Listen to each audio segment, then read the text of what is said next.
Vamos conversar sobre o episódio 3 da temporada 2 do seriado Origem. Esse episódio 3 é chamado de Amarra. Eu fiz uma tradução assim mais ou menos literal, não sei como eles vão chamar em português, mas na minha opinião foi um dos episódios assim mais fracos até o momento, tá? Assim, não acontece muita coisa. Então eu vou contar aqui, é claro, spoilers, tá? Você sabe disso. Então eu vou contar um pouco do que aconteceu aqui. Na verdade, eu vou destrinchar o episódio todo, mas foi o que eu falei, não tiveram assim pontos muito relevantes, mas tem alguns que vão te fazer pensar um pouco. Vamos lá. Logo no início, o pai o Boyd e o filho estão conversando, o Ellie, né? E aí ele, não sei porque o Boyd ele ainda está escondendo ainda o que aconteceu lá na floresta. Ele ainda não, ele não quer revelar. Eu acho que ele está meio na dúvida de se aquilo que aconteceu com ele foi real ou não. Então ele tá meio receoso de contar o que aconteceu. Ele até mesmo durante esse episódio ele se questiona várias vezes se o que aconteceu lá foi real ou não. Mas ele tem um corte no braço e ele tem ali uns parasitas se mexendo por debaixo da pele dele que são bem reais. Então você tem uma mistura de realidade com alucinação, com sonho. É uma coisa assim que ainda a gente não sabe. Mas vamos esperar para ver o que vai acontecer. E o Ellis, ele tá preocupado, bastante preocupado com a Fátima. E aí depois ele vai falar um negocinho para ela que eu vou falar. Não é tão importante assim, mas é legal. Mas ele tá preocupado porque, assim, várias pessoas estão chegando no limite delas. Uma delas é a Fátima, como eu falei no episódio anterior. Então ela chegou no limite, porque vendo mais pessoas morrendo, ela não podendo fazer nada, e aí as criaturas do lado de fora olhando para ela e rindo, assim, através do vidro e falando: vem para cá, para fora, que a gente vai te ajudar, você não vai ficar tão triste e tal. É bem sarcástico mesmo. E nesse episódio, esse episódio 3, a gente fica sabendo um pouco mais sobre essas criaturas também. Mas eu vou falar daqui a pouco. O Boyd, ele volta, então ele tá de volta lá pra cidade, e aí ele começa a colocar ordem na casa, né? Porque tem uma galera do ônibus lá que tá revoltada, na verdade é só um cara, né, que tá mais revoltado assim, que eu esqueci o nome dele. Deixa eu ver se eu consigo achar aqui. Eu esqueci o nome dele, mas aí também agora nem importa, por enquanto ele nem apareceu tanto nesse episódio, mas eu devo colocar aqui na tela para você ver também. E, assim, ele tava querendo carregar o rifle dele, que ele tava com uma arma, ele tava querendo carregar o rifle dele. E aí o Boyd falou: não, você não, aqui ninguém anda com arma, isso, aquilo. Tem, porque tem as regras na cidade, né?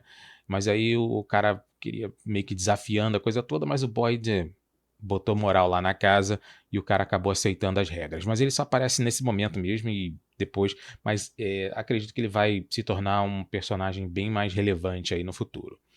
Olha só, um outro ponto interessante também, que na minha opinião vai ser um dos grandes pontos de conflito aí entre as pessoas lá, é a parte de suprimentos, que está baixa.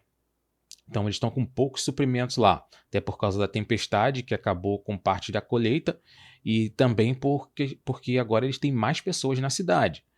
Então, isso vai aí ter um prato cheio para a galera aí, para os escritores aí, sei lá, criarem momentos assim de tensão. Sabe aquela questão do Walking Dead? E aí, uma hora assim, os caras contra os zumbis, mas chega uma hora que é gente assim, pessoa contra pessoa, entendeu? Fica acabando virando foco. Então, com certeza vamos ter alguns episódios aí. Eu gostaria de saber a sua opinião. Com certeza vamos ter alguns episódios onde vamos ter conflitos sérios entre eles por causa de suprimento. Talvez até aconteça de novo uma separação, como acontecia antes com o pessoal da colônia e aí o pessoal da cidade. Talvez de novo a gente tenha uma separação com relação a isso, mas são dois grupos que provavelmente vão, assim, estão no mesmo barco, mas não querem estar juntos, assim, entendeu? Tá entendendo mais ou menos? Então, provavelmente, tá? Então, isso é só uma especulação minha. Aí o Ellie, e o Kenny, que é o xerife lá, o assistente de xerife, estão lá na floresta e o Ellie, ele tá colhendo flores pra dar pra Fátima e tal, não tá ajudando o Kenny, porque o Kenny tá botando armadilhas pra ver se eles conseguem pegar algum animal lá, pra poder, claro, se alimentar. Então, talvez uma galinha perdida que entrou numa árvore e saiu lá, não sei. A gente não sabe ainda de onde vêm as galinhas, de onde vêm as cabras, de onde vêm os animais, a gente não sabe ainda. Eu cheguei a levantar essa hipótese de que eles vieram pelo esse buraco aí, essas árvores que teletransportam outras pessoas, teletransportam pessoas, animais e coisas. Até no início desse episódio, o Ellie tá falando com o pai dele, você entrou numa árvore e saiu num outro lugar, isso é o quê? Tipo um teletransporte? Ele fala, meio... Ele não consegue nem explicar, mas pô, o cara tá numa cidade, ele não consegue sair. Então você imaginar uma árvore que teletransporta não é tão assim, entendeu? Não tão surreal. Que pelo amor de Deus, eles estão numa cidade onde não consegue sair. E tem criaturas que vêm à noite e não podem ser mortas com praticamente nada que eles saibam até o momento. E criaturas que parecem com seres humanos. Uma floresta que esconde assim, vários segredos. É claro que teletransportar é o mínimo. Assim, se o cara falar, uma árvore que teletransporta? Entendeu? Se falasse pra mim, eu falei, teletransporta. Mas, né? E aí eles ouvem uma música, e aí eles vão checar, e aí é uma música de um celular, eu acho que é o despertador e tal. E aí a gente vê o nome dela, deixa eu ver aqui, a Kelly. Ela é uma das passageiras do ônibus. E tava ela e o namorado dela. Lembra que eu falei no último episódio que tava ela e o namorado dela, tipo, num posto de gasolina. E aí bateram na porta pedindo pra entrar. E aí nesse episódio, eles mostram o namorado dela abrindo a porta. E aí duas criaturas entram, sempre sorrindo, né? Que aqueles, você já conhece, sempre sorrindo. E aí a gente descobre que, assim, a gente sabe que essas criaturas elas são bem sádicas. Então elas vão matando as pessoas e vão sorrindo, tá? Então vão fazendo o que elas têm que fazer lá, ou o que elas querem fazer. A gente não sabe se é para se alimentar ou por diversão. Provavelmente por diversão, tá? Provavelmente. E aí a gente vê que essa menina, que ela tá. O telefone tocou e tal, e aí vê que tem uma menina caída assim e com um vergalhão atravessado na testa, assim, atravessado e preso na árvore. E aí o que que acontece, cara? Quando eles se distraem assim, eles estão, pô, tá morta, né? Porque ela tá lá com um vergalhão atravessado na testa, e aí de repente ela abre os olhos e ela tá viva. E ela tá viva ainda. E a gente fica sabendo que as criaturas fizeram aquilo com ela e para fazer com que ela, tipo, eles colocaram ela lá porque eles queriam que ela assistisse as criaturas brincando com o namorado dela, torturando e tal. A gente não vê o corpo do namorado dela, a gente não vê nada disso. Mas aí a gente já vê mais um outro ponto, mais uma outra questão dessas criaturas também, porque elas pegaram essa mulher. Agora, uma pergunta que eu me faço: como é que eles fizeram, usaram esse vergalhão, essa vara, eles atravessaram no momento lá e eles sabiam exatamente onde passar na cabeça dela para mantê-la viva e presa, para ela poder assistir o que eles estavam fazendo, ou eles fizeram isso depois e aí eles achavam que ela estava morta e aí foram embora? Assim, não fica uma coisa muito clara, porque quando as criaturas pegam uma pessoa, elas destroçam o corpo da pessoa. Entendeu? Assim, todos que a gente viu até o momento, parte do corpo, assim, praticamente, o tronco, todo destroçado. Então as mortes são bem violentas mesmo. E agora, se eles tiverem, por exemplo, só atravessado o vergalhão pela cabeça dela e prendido na árvore e ido embora, assim, do nada, não é o normal deles. Não é o normal dessas criaturas. Então te faz pensar um pouquinho. Será que eles sabiam que ela estava viva? Será que eles não sabiam que ela estava viva? Mas um ponto importante aqui é que eles falaram para a menina que eles queriam brincar com ela. Não queriam matá-la, queriam brincar com ela. E aí forçaram ela a ver eles torturando e eliminando aí o namorado dela. mais uma informação aí sobre essas criaturas que, assim, eu acho um pouco, assim, eu acho relevante. Eu acho relevante. Tá bom, ela tá lá viva ainda e ela tá presa na árvore. Eles vão buscar a médica, né? A única médica que tem na cidade. E aí ela vai chegar lá e aí eu vou contar o restante. Mas vamos lá, voltando aqui, é, aparece, a gente vê o Victor. Então o Victor ele retorna lá pro quarto dele, ele vê que o quarto dele tá todo bagunçado. Por quê? Porque o Jade, ele bagunçou tudo lá procurando coisas e tal. Acho que não sei o que ele tá procurando, agora também não lembro. Alguma conexão, alguma coisa que ajudasse ele a entender o porquê dessa visão, desses símbolos. E aí o Victor vai atrás dele e aí ele ouve o Jade tocando o violino que pertence ao Victor.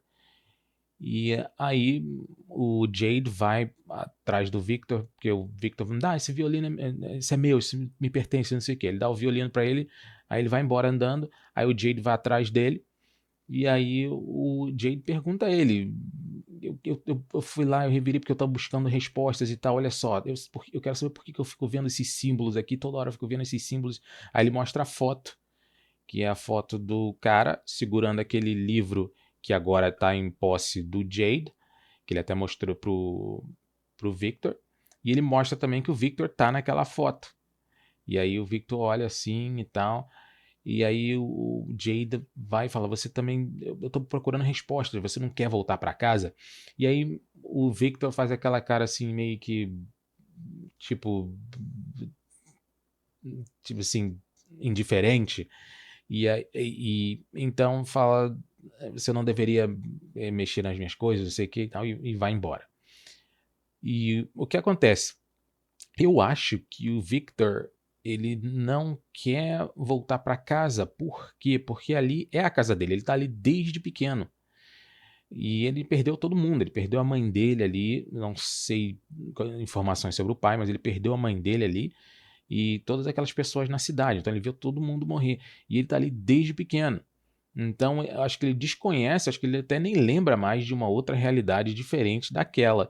Então, fica uma outra questão aí. Você acha que o Victor quer voltar realmente para casa, ele quer sair daquela cidade, ou para ele é realmente indiferente, ou talvez até ele queira estar lá, entendeu? Ou ficar lá. Não sei. Fica uma pergunta para deixar no ar. Falei da Kelly, tá? Fizeram a menina assistir. Um outro ponto também legal é que o Eldin, o pretinho gordinho, ele diz que teve uma visão de um lago e tal, e aí ele tá falando com a Fátima, e aí ele pergunta, tem algum lago, alguma lagoa aqui e tal? Aí ela vai e mostra ele, aí ele fala que viu no sonho dele. Quando ele estava no ônibus, ele teve esse sonho, uma visão e tal. Então ele também, de alguma forma, está conectado àquela cidade ali, como o próprio Jade, como o próprio Ethan, como a Sarah também, a Sarah. Então, várias pessoas estão conectadas. Se bem que a Sarah ela tá mais ainda porque ela consegue ouvir essas criaturas, elas conseguem se comunicar com ela. E, assim. Depois eu vou falar um pouquinho sobre isso também. Mas vamos lá. A Tabitha, ela começa a ter visões também.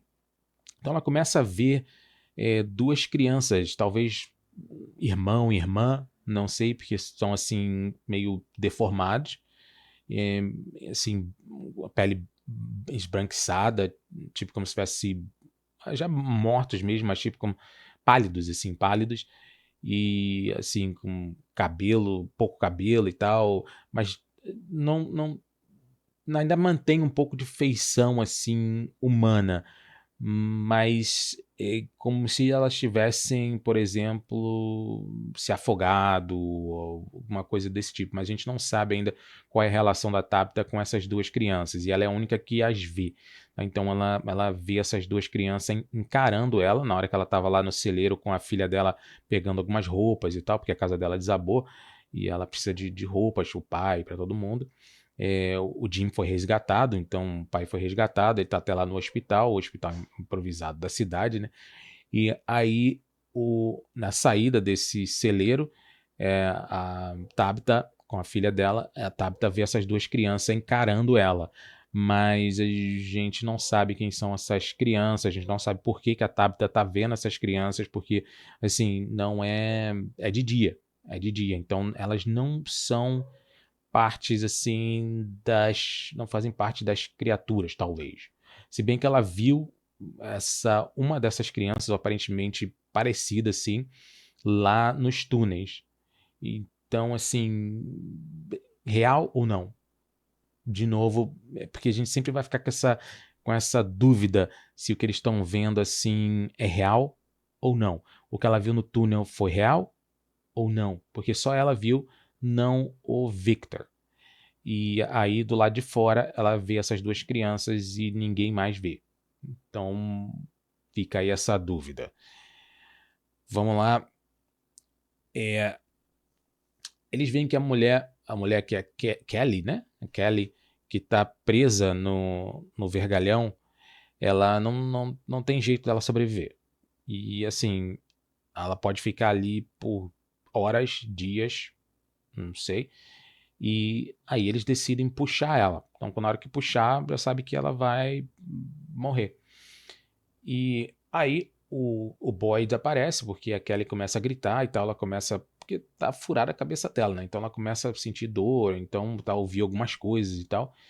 E aí o Boyd aparece, porque ele tá ali perto, ele foi na lápide da mulher dele e ele começou a levantar alguns questionamentos quando ele estava lá na lápide da mulher dele. Como é que pode aquele cara no meio de uma caverna acorrentado saber o seu nome? Não faz sentido, a não ser que tudo seja um sonho. Será que eu estou sonhando e que eu estou, sei lá, e o pessoal está perto de mim, eu estou numa cama de hospital, alguma coisa desse tipo, e acorda, acorda, acorda, porque ele começa a se questionar nessa questão, até por causa da conexão com ele. Então, será que essas pessoas são partes talvez de um experimento? Ou talvez é uma pessoa só e essas outras estão conectadas a essa pessoa? Não sei, talvez o Boyd faça parte de um experimento e aí eles usam a memória do Boyd para poder, não sei, criar algumas coisas aqui, outras ali, a gente não sabe. Mas fica muito, assim, a explicação do sonho é bem plausível até o momento do sonho, assim, um experimento e ele tá meio que em coma, ou ele tá meio que adormecido à base de remédios, alguma coisa desse tipo. Talvez.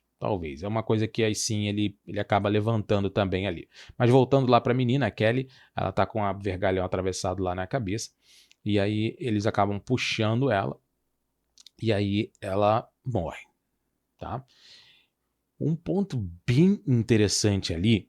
Ah, eu não falei do Ellie e da Fátima, né? Porque depois desse evento, dessa menina que pô, morreu praticamente nos braços deles ali, eles se viram impotentes de poder ajudá-la, isso acaba afetando todo mundo que estava ali. Então, afeta a médica, afeta o Ellie, afeta o Kenny, a médica é a Christie, né? E afeta o Boyd também. E aí o Kenny, ele volta lá para a igreja, ele vai lá para a igreja, não sei se ele vai procurar alguma coisa também, agora eu não lembro. E aí quando ele volta lá para a igreja, ele ouve um barulho lá no sótão, e aí quando ele vai verificar é a Sarah. Então a Sarah tá de volta e tá lá embaixo, vamos ver como é que ele vai reagir. O Ellie, vendo toda aquela situação, acabou afetando ele e ele falando com a Fátima, olha, para que a gente vai esperar? Por que a gente vai deixar essa cidade ficar decidindo se devemos ser felizes ou não, se podemos ser felizes ou não? Então vamos nos casar, não sei o que e tal. Então ele pede ela em casamento, agora na verdade já tinha pedido ela em casamento, mas agora eles decidem que vão se casar. Então talvez seja um grande evento aí na cidade. A Christie vai lá pra noiva dela chorando e tal, não, fica aqui, não sei o que e tal, porque ela também tá muito abalada com o que ela acabou de ver, uma pessoa, assim, médico, né, só morre na mão de médico, mas assim, daquele jeito ali, e por causa daquelas criaturas, então, assim, é algo que realmente abalou ela. E aí o Boyd, aí a gente tem uma revelação muito importante, na minha opinião, um dos pontos mais importantes aqui desse episódio. Ele vai conversar com a Donna E aí ele fala que essa Kelly, essa menina, ela... O que aconteceu com ela, né? Que ela tinha um vergalhão na cabeça e tal, não sei o quê. E aí precisaram puxar ela e ela morreu. E aí morreu nos braços dele. E aí ele conta a história de quando ele estava no Iraque. E aí o comboio dele foi atacado e tinha um soldado que se chamava Brian Kelly. Olha que loucura. Brian Kelly. E morreu nos braços dele também. E aí o que acontece? Brian era o nome do namorado da menina. Então era o Brian e a Kelly. E o nome do soldado que morreu lá era Brian Kelly. Então, mais uma conexão com o Boyd aí, igual o Martin, aquele prisioneiro que falou o nome da esposa dele. Agora a gente tem aí o Brian e a Kelly, e que é o mesmo nome do soldado que morreu nos braços do Boyd quando ele estava lá no Iraque. Mais uma conexão com o Boyd, mas por quê? Será que isso tudo está conectado? Será que existe, assim, será que isso tudo está conectado ao Boyd de alguma forma? É bem assim, bem estranho. Será que tem alguém manipulando tudo por trás? Será que meio que tivesse, como se estivesse brincando com eles? Por isso que eu falei essa questão do experimento. Talvez tudo seja um experimento. Entendeu? Agora, o porquê desse experimento, qual o intuito desse experimento, a gente não sabe. Mas é estranho você ter, assim, ele até fala, pô, é muita coincidência isso. Será que eu não tô, será que isso tudo é real? Então ele começa, e a dona, ela fica um pouco assim, abalada porque a esposa dele surtou. Então ela não pode deixar que o Boyd surte também para não fazer nenhuma loucura lá na cidade. Até porque o Boyd, ele é o alicerce ali daquela cidade. Ele que se ele surtar, e aí, entendeu? Tudo vai para o espaço, porque para eles manterem a ordem naquela cidade ali sem o Boyd vai ser complicado. Mas é bem interessante essa conexão. Parece que meio como se estivessem mandando um recado para o Boyd, ou como se estivessem brincando com as memórias do Boyd, ou não sei, não sei, mas é muita coincidência você ter o nome do soldado que morreu, Brian Kelly, e aí você ter o namorado e a namorada, Brian e Kelly, e aí a Kelly morria nos braços do Boyd, tal como aconteceu lá. É, basicamente é isso que aconteceu nesse episódio 3. Vamos ver o que vai acontecer aí no episódio 4. Ah, eu esqueci de falar mais uma coisinha. Tem uma cena também da Tabitha que ela tá com o Ethan. E o Ethan, ele tá montando tipo um jogo assim, umas peças uma em cima da outra. E aí, quando tá tudo montadinho, ele fala, eu consegui, aí tal. E aí, quando ela olha, é o mesmo jogo que ela tinha visto na caverna, mas só que com pedras, assim, como se alguém tivesse montado, mas na pedra, e aí alguém jogou uma pedra em formato de bola, e aí derrubou tudo. Aí que ela teve a primeira visão como se fosse uma criança, assim. E aí, quando ela olha, ela reconhece essa estrutura, e aí ela olha mais pra frente, e aí tá as duas crianças assim de mãos dadas, na verdade, de mãos dadas, olhando pra ela. Ela fala, vamos entrar, Ethan, vamos entrar. E aí, mas por quê, mano? Por quê? Por quê? E aí eles vão, ela puxa ele e aí entram. Mas novamente, estão as duas crianças olhando pra ela, de mãos dadas, mas eu não acho que essas crianças, não sei qual a sua teoria, mas eu não acho que essas crianças estejam conectadas à cidade em si. Eu acho que elas estão mais conectadas à Tabitha. O que eu quero dizer com isso? É alguma coisa que aconteceu com ela que está desencadeando essas visões, mas não sei se está tão conectado assim à cidade, tá? Talvez seja uma coisa mais dela mesmo, até porque ela falou que ela teve visões assim do filho dela, o filho dela que morreu, e ela ia pro quarto e às vezes ela via o filho dela lá. Então, assim, será? Porque ela já tinha essas visões anteriormente. E aí, será que ela está tendo visões novamente, mas essas visões estão conectadas aqui? Então, acho que existe algum mistério aí que ainda não foi revelado com relação a Tabitha, para ela estar vendo essas duas crianças aí. tá? Agora, o que eu não sei, a gente pode especular várias coisas, eu gostaria de saber a sua opinião, mas eu não acho que elas estão, assim, tem alguma conexão com o Menino de Branco ou tem alguma conexão, por exemplo, com os monstros na cidade ou com a própria floresta em si. Eu acho que elas têm uma conexão com a própria Tabitha. Alguma coisa do passado da Tabitha ou do passado da família deles, tá? Então, isso é algo que a gente vai, assim, descobrir aos poucos, até porque o Ethan, ele não vê essas crianças, ninguém mais vê, só a Tabitha vê, e elas só ficam lá de mão dadas e olhando para ela e não fazem nada, não fazem cara feia, não fazem, entendeu? Não, só ficam lá paradas olhando. E uma tá de mão dada com a outra, assim, entendeu? Então tem como se fosse irmão e irmã. Então existe alguma coisa aí sim, alguma coisa que não foi revelada ainda com relação à Tabitha que a gente vai descobrir aí no futuro, tá? Eu acredito isso. Agora, com relação ao. São os únicos mistérios que a gente tem aí nesse episódio 3, do Boyd e da Tabitha, tá? Eu gostaria de saber a sua opinião. O que você acha que está acontecendo? Vamos conversar. Aguardando aí, ansioso para o episódio 4. Um abraço. A gente se vê aí no próximo domingo. Fui.